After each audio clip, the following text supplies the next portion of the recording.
അസ്സാം വലൈക്കും dear friends. ഇന്നത്തെ നമ്മുടെ സ്പെഷ്യൽ നിങ്ങൾ ആരും ഇതുവരെയും ട്രൈ ചെയ്ത് നോക്കിയിട്ടില്ലാത്ത ഒരു അടിപൊളി വെറൈറ്റി റെസിപ്പിയാണ്. നമ്മുടെ ഈ വീഡിയോ കണ്ടുകൊണ്ടിരിക്കുന്ന സമയത്ത് നിങ്ങൾക്ക് ഇഷ്ടപ്പെടുകയാണെങ്കിൽ ഒന്ന് ലൈക്ക് ചെയ്തേക്കണേ. അതുപോലെ തന്നെ നമ്മുടെ ഈ ചാനൽ ആദ്യമായിട്ട് കാണുന്നവരും ഇതുവരെയും സബ്സ്ക്രൈബ് ചെയ്യാത്തവരും പ്ലീസ് ഒന്ന് സബ്സ്ക്രൈബ് ചെയ്തേക്കണേ. ഞാനിടുന്ന വീഡിയോസ് ഉടനടി കിട്ടുന്നതിനായി സബ്സ്ക്രൈബ് ബട്ടന്റെ തൊട്ടടുത്ത് കാണുന്ന ബെല്ലൈക്കൺ കൂടി ക്ലിക്ക് ചെയ്തിട്ട് ഓൾ എന്ന ഓപ്ഷൻ എനേബിൾ ചെയ്യാനും മറക്കല്ലേ. ആദ്യം തന്നെ ഒരു പാത്രത്തിലേക്ക് 250 ml കപ്പിന് 1 കപ്പ് ശർക്കര ഇട്ട് കൊടുക്കാം. ഞാനിപ്പോൾ ശർക്കര പൊടിച്ച് എടുത്തിട്ടുള്ളതാണ് 1 കപ്പ് എടുത്തിട്ടുള്ളത്. ഏകദേശം ഒരു 300 ഗ്രാം ശർക്കര ഉണ്ടാവും. അപ്പോൾ ഇത് അത്യാവശ്യം മധുരം കിട്ടും. നല്ല മധുരമൊക്കെ വേണമെന്നുണ്ടെങ്കിൽ 1.25 കപ്പ് ശർക്കര വരെ എടുക്കാം. ഇനി ശർക്കര ഒന്ന് മെൽറ്റ് ചെയ്തെടുക്കുന്നതിന് ആവശ്യമായിട്ടുള്ള വെള്ളം ഒഴിച്ചു കൊടുക്കാം. ഞാനിപ്പോൾ 3/4 കപ്പ് വെള്ളമാണ് ഒഴിച്ചു കൊടുത്തിട്ടുള്ളത്. 250 ml കപ്പിന് 1 കപ്പ് ശർക്കരയ്ക്ക് അതേ കപ്പിന്റെ അളവിൽ തന്നെ 3/4 കപ്പ് വെള്ളമാണ് എടുത്തിട്ടുള്ളത്. ഇതുപോലത്തെ അളവ് കപ്പില്ലാന്നുണ്ടെങ്കിൽ സാധാരണ ചായയൊക്കെ കുടിക്കുന്ന ഒരു ഗ്ലാസ് എടുക്കുക. ആ ഗ്ലാസിന്റെ അളവിനനുസരിച്ച് എല്ലാം അളന്നെടുക്കുക. ഇനി ഒന്ന് ഇളക്കി കൊടുക്കാം. മീഡിയം ഫ്ലെയിം വെക്കുക. നമ്മൾ പൊടിച്ച ശർക്കര എടുത്തതുകൊണ്ട് പെട്ടെന്ന് തന്നെ ശർക്കര മെൽറ്റായി കിട്ടും. ഇതൊന്ന് തിളച്ച് വരട്ടെ. ശർക്കര എല്ലാം ഇതാ തിളച്ചപ്പോൾ തന്നെ മെൽറ്റായിട്ട് കിട്ടിയിട്ടുണ്ട്. ഇത് ഒരു നൂൽ പാവൊന്നും ആവരുത്, ജസ്റ്റ് ഒന്ന് തിളച്ച് എല്ലാം ഒന്ന് മെൽറ്റായി കിട്ടിയാൽ മാത്രം മതി. ഇപ്പോൾ ഇത് നല്ല ചൂടല്ലേ. ഇനി ഫ്ലെയിം ഓഫാക്കി ഇതിൻ്റെ ചൂട് മാറാൻ വേണ്ടിയിട്ട് മാറ്റി വെക്കാം. ഇനി നമുക്കൊരു പാൻ ഒന്ന് ചൂടാക്കാൻ വെക്കാം. ചൂടായി കിടക്കുന്ന പാനിലേക്ക് 1 ടേബിൾ സ്പൂൺ നെയ്യ് ഒഴിച്ചു കൊടുക്കാം. നെയ്യൊന്ന് ചൂടാവട്ടെ.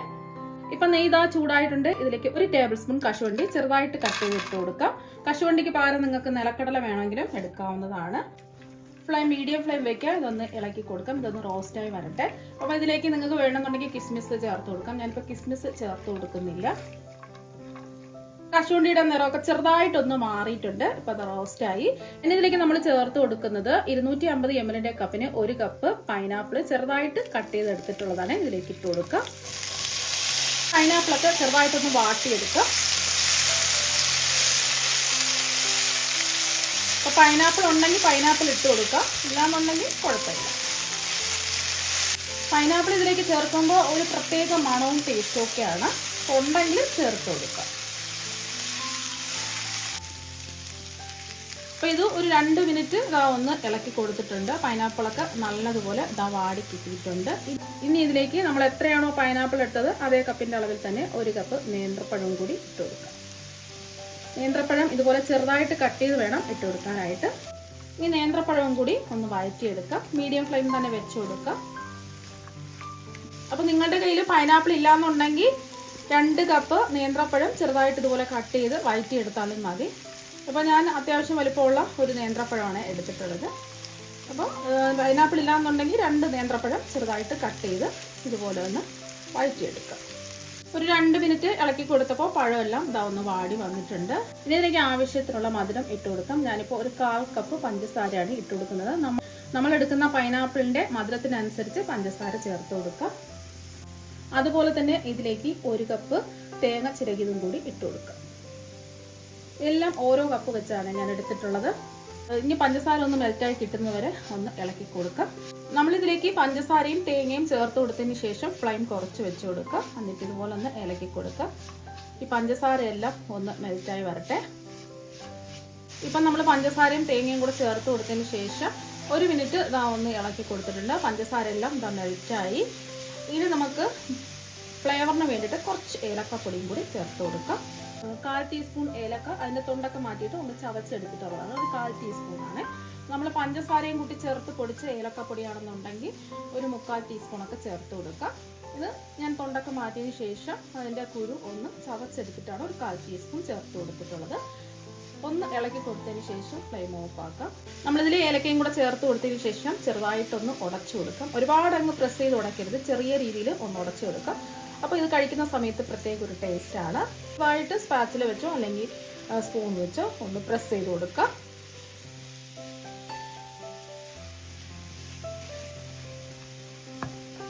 അപ്പോൾ ചെറിയ രീതിയിൽ ഇതൊന്ന് പ്രസ് ചെയ്ത് കൊടുത്തിട്ടുണ്ട്. ഇത്രയും മതി. ഇനി ഇതിൻ്റെ 1/4 ഭാഗം നമുക്ക് ഒരു ബൗളിലേക്ക് മാറ്റി വയ്ക്കാം. ബാക്കി നമുക്ക് ഒരു പാത്രത്തിലേക്ക് മാറ്റാം. 1/4 ഭാഗം ഒരു ബൗളിലേക്ക് ഇതാ മാറ്റിയിട്ടുണ്ട്. ഇതിവിടെ ഇരിക്കട്ടെ. ഇതിൻ്റെ ചൂടൊക്കെ ചെറുതായിട്ടൊന്ന് മാറട്ടെ. ഇനി ഒരു മിക്സിംഗ് ബൗളിലേക്ക് 250 ml കപ്പിന് 1.5 കപ്പ് ഗോതമ്പ് പൊടി ഇട്ട് കൊടുക്കാം. ഇനി ഇതിലേക്ക് ഒരു 2 നുള്ളു ഉപ്പിട്ട് കൊടുക്കാം. ഇനി നല്ലൊരു ഫ്ലേവർ കിട്ടുന്നതിന് വേണ്ടിയിട്ട് 2 ഏലക്ക ചതച്ചതും കൂടി ഇട്ട് കൊടുക്കാം. അപ്പോൾ ഏലക്ക പൊടിയാണെന്നുണ്ടെങ്കിൽ ഒരു 1/4 ടീസ്പൂൺ ഇട്ട് കൊടുത്താൽ മതിയാവും. അപ്പോൾ ഏലക്ക ആയതുകൊണ്ടാണ് 2 ഏലക്ക അതിൻ്റെ തൊണ്ടെല്ലാം മാറ്റിയതിന് ശേഷം ഇതുപോലെ ചതച്ചാണ് ഞാൻ ഇട്ട് കൊടുത്തിട്ടുള്ളത്. ഒന്ന് മിക്സ് ചെയ്യാം. അപ്പോൾ അതാ ഒന്ന് മിക്സ് ചെയ്ത് എടുത്തിട്ടുണ്ട്. ഇനി ഇതിലേക്ക് നമ്മൾ ശർക്കര പാനി മെൽറ്റ് ചെയ്ത് മാറ്റി വെച്ചത് ഒഴിച്ചു കൊടുക്കാം. ഇതിൻ്റെ ചൂടൊക്കെ മാറിയിട്ടുണ്ട്. ചെറിയ ചൂടുണ്ടെങ്കിൽ കുഴപ്പമൊന്നുമില്ല, മുഴുവനും അങ്ങ് ഒഴിച്ചു കൊടുക്കാം. അപ്പോൾ കല്ലും മണ്ണും പൊടിയൊക്കെ ഉണ്ടെന്നുണ്ടെങ്കിൽ അരിച്ചിട്ട് വേണം ഇതിലേക്ക് ഒഴിച്ചു കൊടുക്കാനായിട്ട്. ഞാനെടുത്ത ശർക്കരയിൽ കല്ലും മണ്ണും അഴുക്കൊന്നും ഇല്ലാത്തത് കൊണ്ട് ഞാൻ അരിക്കുന്നില്ല. അപ്പോൾ നല്ല ശർക്കര ആണെന്നുണ്ടെങ്കിൽ അരിക്കേണ്ട ആവശ്യമില്ല. എന്തെങ്കിലും പൊടിയോ അഴുക്കൊക്കെ ഉണ്ടെന്നുണ്ടെങ്കിൽ അരിച്ചിട്ട് വേണം ഇതിലേക്ക് ഒഴിക്കാൻ. ഇനി ഒന്ന് മിക്സ് ചെയ്തെടുക്കാം. കട്ടകളൊന്നുമില്ലാതെ ഒന്ന് മിക്സ് ചെയ്തെടുക്കുക.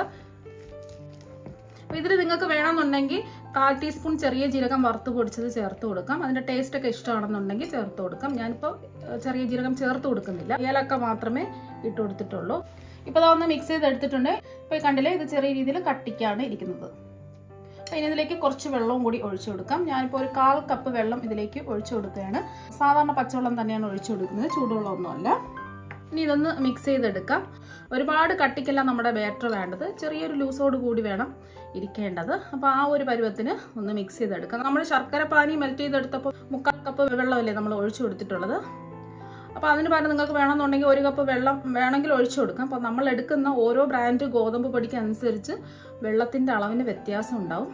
അതുകൊണ്ടാണ് ഞാൻ ശർക്കര പാനി മെൽറ്റ് ചെയ്തെടുത്ത സമയത്ത് 1/4 കപ്പ് വെള്ളം ഒഴിച്ചു കൊടുത്തത്. അപ്പോൾ വേണമെന്നുണ്ടെങ്കിൽ നമുക്ക് ലാസ്റ്റിൽ വെള്ളം ഒഴിച്ചു കൊടുത്താൽ മതിയല്ലോ. ഇപ്പോൾ ഇതാ ഒന്ന് മിക്സ് ചെയ്തെടുത്തിട്ടുണ്ട്. ഒട്ടും തന്നെ കട്ടകളൊന്നുമില്ല. അപ്പോൾ കണ്ടല്ലേ, ഈ ഒരു പരുവത്തിന് വേണം നമ്മുടെ ബാറ്റർ തയ്യാറാക്കി എടുക്കാൻ. കോരി ഒഴിക്കാൻ പാകത്തിന് ഇതുപോലെ ഈ ഒരു രീതിക്ക് ബാറ്റർ റെഡിയാക്കി എടുക്കുക. അപ്പോൾ ഈ ഒരു രീതിക്ക് ബാറ്റർ കിട്ടിയില്ല എന്നുണ്ടെങ്കിൽ കുറച്ച് വെള്ളം കൂടി ഒഴിച്ചു കൊടുക്കുക. കുറച്ച് വീതം വെള്ളം ഒഴിച്ച് ഇതുപോലെ ഒന്ന് ബാറ്റർ തയ്യാറാക്കി എടുക്കുക. നമ്മളിതുപോലെ കോരി ഒഴിക്കാൻ പാകത്തിന് വേണം ഈ ബാറ്റർ റെഡിയാക്കി എടുക്കാൻ. നമ്മൾ ഇതിലേക്ക് ചേർത്ത് കൊടുക്കുന്ന പഴത്തിൻ്റെ പൈനാപ്പിളിൻ്റെ മിക്സ് ചൂടൊക്കെ മാറിയിട്ടുണ്ട്. ഇതിലേക്ക് അങ്ങ് ഇട്ട് കൊടുക്കാം. നമ്മൾ 1/4 ഭാഗം എടുത്ത് മാറ്റിയിട്ടാണ് ഇതിലേക്ക് മുഴുവനും ഇട്ട് കൊടുക്കുന്നത്. ചൂടോട് കൂടി ഇടരുത്, ചൂട് മാറിയിട്ട് വേണം ഇതിലേക്ക് ഇട്ട് കൊടുക്കാനായിട്ട്. ചെറിയൊരു ചൂടുണ്ടെങ്കിൽ കുഴപ്പമൊന്നുമില്ല. ഇനി ഇതൊന്ന് മിക്സ് ചെയ്തെടുക്കാം. അപ്പോൾ എല്ലാം ഒന്ന് മിക്സ് ചെയ്തെടുത്തിട്ടുണ്ട്. അപ്പം നമ്മുടെ ബാറ്റർ ഇവിടെ റെഡി ആയിട്ടുണ്ട്. ഒരുപാട് ലൂസും അല്ല, ഒരുപാട് കട്ടിയല്ല. ഈ ഒരു പരുവത്തിന് ബാറ്റർ റെഡിയാക്കി എടുക്കുക. ഇനി അടുത്തതായിട്ട് വേണ്ടത് നമുക്ക് കുറച്ച് വാഴയിലാണ്. വാഴയില ഇതേ അളവിൽ ഞാൻ കുറച്ചെടുത്ത് കട്ട് ചെയ്ത് വെച്ചിട്ടുണ്ട്. നല്ലതുപോലെ കഴുകി വൃത്തിയാക്കി തുടച്ചെടുത്തിട്ടുണ്ട്. ഇനി ഇതിൽ നിന്നും ഒരു വാഴയില എടുക്കാം. ഇനി വാഴയില ഇതുപോലെ ഒന്ന് കോൺ ഷേപ്പിൽ ആക്കിയെടുക്കാം. ഇതുപോലെ ഒന്ന് ഫോൾഡ് ചെയ്ത് എടുക്കുക. അപ്പോൾ വാഴയില വാട്ടേണ്ട ആവശ്യമൊന്നുമില്ല. ഇതുപോലെ ഒന്ന് ഫോൾഡ് ചെയ്തെടുക്കാം. ഒട്ടും ഹോള് പുറത്ത് വരാത്ത രീതിയിൽ നല്ലതുപോലെ ഒന്ന് ടൈറ്റ് ചെയ്ത് ഫോൾഡ് ചെയ്തെടുക്കാം. ഒട്ടും മാവൊന്നും പുറത്ത് പോകാത്ത രീതിയിൽ വേണം ഇത് ചെയ്തെടുക്കാൻ വേണ്ടിയിട്ട്. വാഴയില ഇളകി പോകാതിരിക്കാൻ വേണ്ടിയിട്ട് ഒരു ടൂത്ത് പിക്ക് കൊണ്ടോ അല്ലെങ്കിൽ ഒരു ഈർക്കിൽ കൊണ്ടോ ഒന്ന് കുത്തി കൊടുക്കാം. ഇനി ഇത്രയും ഭാഗം ഒന്ന് കട്ട് ചെയ്ത് മാറ്റാം. നല്ലൊരു ഷേപ്പ് കിട്ടുന്നതിന് വേണ്ടിയിട്ട് മുകളിലത്തെ ഭാഗം ചെറുതായിട്ടൊന്ന് കട്ട് ചെയ്ത് മാറ്റാം. അപ്പോൾ അതിൻ്റെ മുകൾ ഭാഗം ഒന്ന് ലെവൽ ചെയ്ത് കട്ട് ചെയ്ത് മാറ്റിയിട്ടുണ്ട്. ഇത്രയേ ഉള്ളൂ. ഇപ്പോൾ കണ്ടില്ലേ, ഒട്ടും മാവ് പുറത്ത് പോകാത്ത രീതിയിൽ വേണം ഈ ഇല ഒന്ന് കോൺ ഷേപ്പിൽ ആക്കിയെടുക്കാൻ. ഇനി നമ്മൾ കോൺ ഷേപ്പിൽ ആക്കിയെടുത്ത 3 ഇല ഒരു ഗ്ലാസിന്റെ ഉള്ളിൽ വെച്ചു കൊടുക്കാം. 3 എണ്ണം വെച്ചു കൊടുക്കാം. ഇനി നമ്മുടെ മിക്സ് ഒന്നുകൂടി കലക്കിയതിന് ശേഷം ഈ ഇലയ്ക്കുള്ളിലേക്ക് ഒഴിച്ചു കൊടുക്കാം. ഇലയുടെ 1/4 ഭാഗത്തോളം ഒഴിച്ചു കൊടുക്കാം.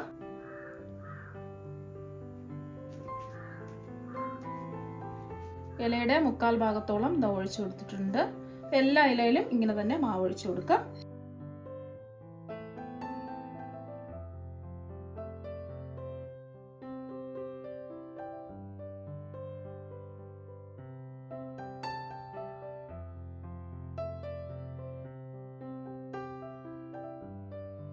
അപ്പോൾ ഇതിൻ്റെ ഉള്ളിലേക്ക് നമ്മൾ നേരത്തെ മാറ്റി വെച്ചില്ലേ പഴത്തിൻ്റെയും പൈനാപ്പിളിൻ്റെയും മിക്സ് കുറച്ച് ഇട്ട് കൊടുക്കുക.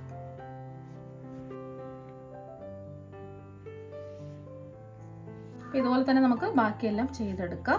എല്ലാം എന്താ വാഴയിലയിൽ 1/4 ഭാഗത്തോളം നിറച്ച് അതിൻ്റെ മുകളിൽ കുറച്ച് പൈനാപ്പിളിൻ്റെയും നേന്ത്രപ്പഴത്തിൻ്റെയും മിക്സ് കുറച്ച് വീതം അതിൻ്റെ മുകളിൽ ഇതാ വെച്ച് കൊടുത്തിട്ടുണ്ട്.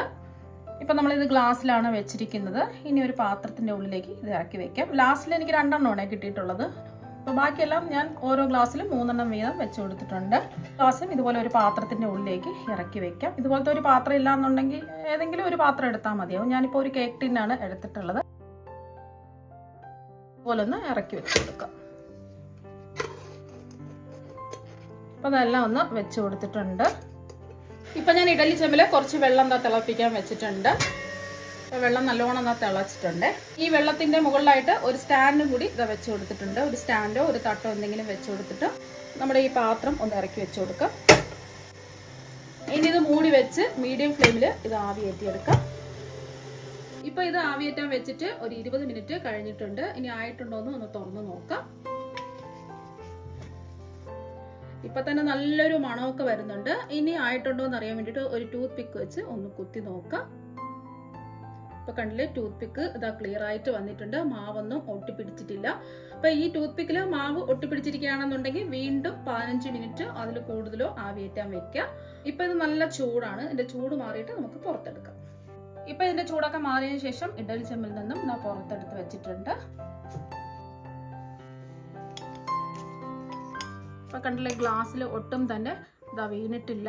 ഹെൽത്തി ആയിട്ട് ആവിയിൽ വേവിച്ചെടുത്ത പലഹാരം ഇതാ ഇവിടെ റെഡി ആയിട്ടുണ്ട്. അടിപൊളി ടേസ്റ്റ് ആണ് കഴിക്കാനായിട്ട്. ഇതിൽ നമ്മൾ 1 ടേബിൾ സ്പൂൺ നെയ്യ് മാത്രമേ ചേർത്ത് കൊടുത്തിട്ടുള്ളൂ. അതുകൊണ്ട് തന്നെ നല്ല ഹെൽത്തിയാണ്. മാത്രമല്ല നല്ല ടേസ്റ്റ് ആണ് കഴിക്കാൻ വേണ്ടിയിട്ട്. കുട്ടികൾക്ക് മുതിർന്നവരും ചോദിച്ച് വാങ്ങി കഴിക്കും. അത്രയ്ക്ക് നല്ല ടേസ്റ്റ് ആണ്. അപ്പോൾ ഒരു പ്രാവശ്യം ഉണ്ടാക്കി കഴിഞ്ഞാൽ വീണ്ടും വീണ്ടും ഉണ്ടാക്കി കഴിക്കാൻ തോന്നും. അപ്പൊ ഇനി ഇതിൽ നിന്നും ഒരെണ്ണം എടുത്ത് കാണിച്ചു തരാം.